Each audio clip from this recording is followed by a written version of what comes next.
Matt was irritated.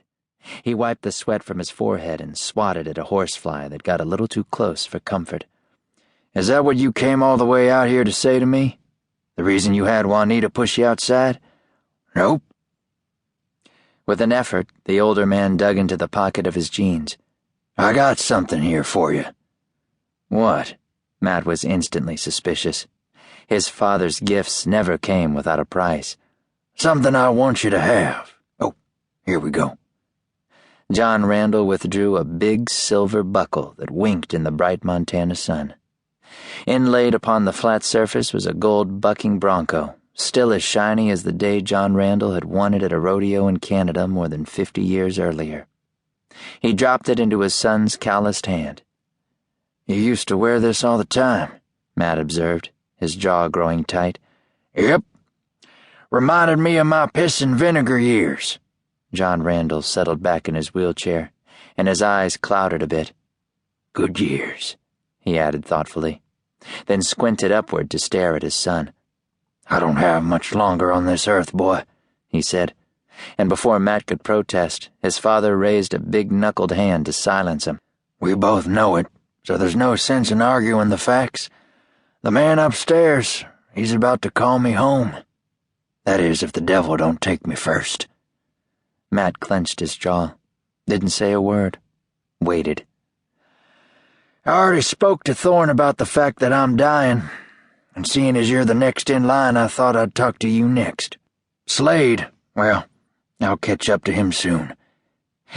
Now, I know I've made mistakes in my life. The good Lord knows I've failed your mother." Matt didn't comment, didn't want to even think about the bleak time when John Randall took up with a much younger woman, divorced his wife and introduced his 3 sons to Penelope Penny Henley, who would become their stepmother and give them all a half-sister whom none of them wanted to begin with. "I have a lot of regrets about all that," John Randall said over the sigh of the wind. "But it's all water under the bridge now, since both Larissa and Penny are dead." He rubbed his jaw and cleared his throat. "Never thought I'd bury 2 wives. A wife and an ex-wife," Matt clarified. The old man's thin lips pursed, but he didn't argue. "What I want from you, from all my children, is grandchildren. You know that. It's an old man's dream, I know, but it's only natural. I'd like to go to my grave in peace with the knowledge that you'll find yourself a good woman and settle down, have a family, and that the McCafferty name will go on for a few more generations. There's lots of time. Not for me, there ain't," John Randall snapped, feeling as if he was being manipulated for the umpteenth time by his father. Matt tried to hand the buckle back. "If this is some kind of bribe or deal or—" "No bribe," the old man spit in disgust. "I want you to have that buckle because it means something to me. And since you rode rodeo a few years back, I thought you might appreciate it." He wagged a finger at the buckle. "Turn it over." Matt flipped the smooth piece of metal and read the engraving on the backside. "To my cowboy, love forever, Larissa." His throat closed for a minute when he thought of his mother with her shiny black hair and laughing brown eyes, which had saddened over the years of her marriage.